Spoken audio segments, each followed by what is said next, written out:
I never believed in karma. My mother used to say, what you do to others will always return to you. But I thought it was just one of those tales meant to scare children. Life had taught me that the strong preyed on the weak, and the weak had no choice but to endure. That was before Abeni came into my house, before the nightmares, before the whispers, before the reckoning.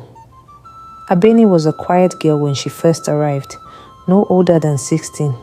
A distant relative sent her from the village, promising she would be obedient and hardworking. And she was. But I was cruel. Maybe it was the way my husband pitied her when I yelled, or the way my own children preferred her company over mine. Or maybe I just liked knowing that someone feared me. Every morning before dawn, I would jolt Abeni awake with a hard slap to her thin shoulders. Get up, lazy girl, I'd bark. She never protested, never complained. She simply obeyed. She scrubbed the floors until her fingers bled. Cooked meals she wasn't allowed to taste. Ate whatever scraps remained after the family was done. When she made mistakes, no matter how small, I would punish her. A slap, a kick. Sometimes I would yank her by the ear until she cried out. But even then, she never shed a single tear. She just stared. That should have scared me. It started with whispers. Late at night, after the house had gone silent, I would hear them. Soft voices murmuring in a language I didn't understand. At first, I thought it was the wind, until I found Abeni outside one night, standing barefoot on the cold earth, whispering to the darkness. The wind swirled around her, responding to her voice. Abeni, I hissed, what do you think you're doing? She turned to me, her dark eyes unreadable. Nothing, Ma, she said softly, and then she walked past me like nothing had happened. I should have sent her away then, but I didn't. The dream started soon after. In the first one, I woke up to find Abeni standing by my bedside, staring down at me. Her eyes, they weren't human. They were dark, endless pits of shadow. She smiled, a slow, eerie smile that made my stomach churn. Then she leaned in and whispered something in my ear, words I didn't understand. I woke up screaming. My husband shook me. It's just a dream, he said, but I knew better. The next morning, I found bruises on my arms, bruises that looked like fingers. I started hearing voices during the day.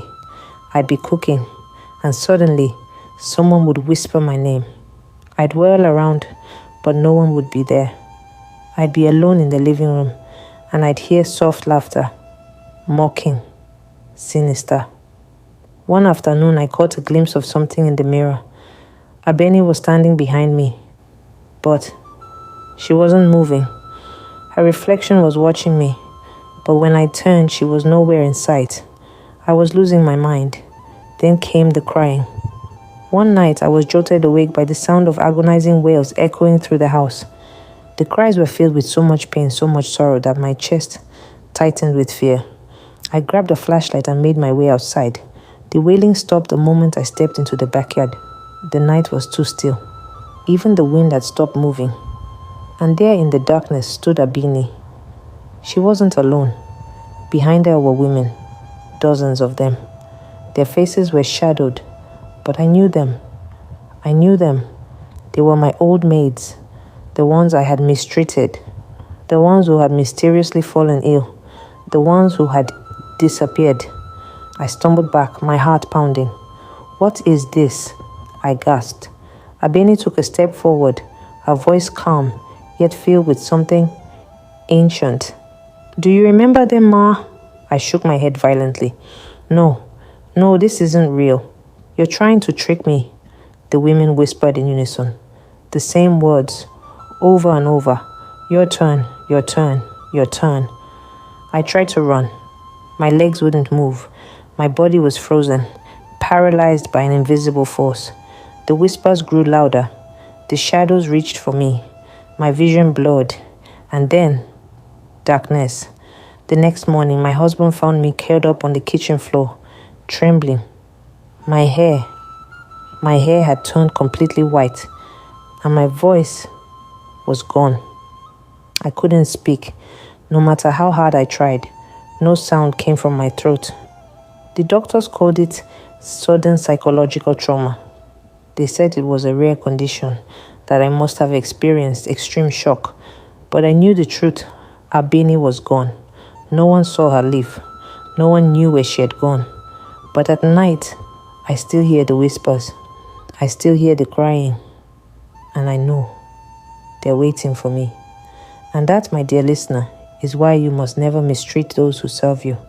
For the hands that clean your home might one day dig your grave.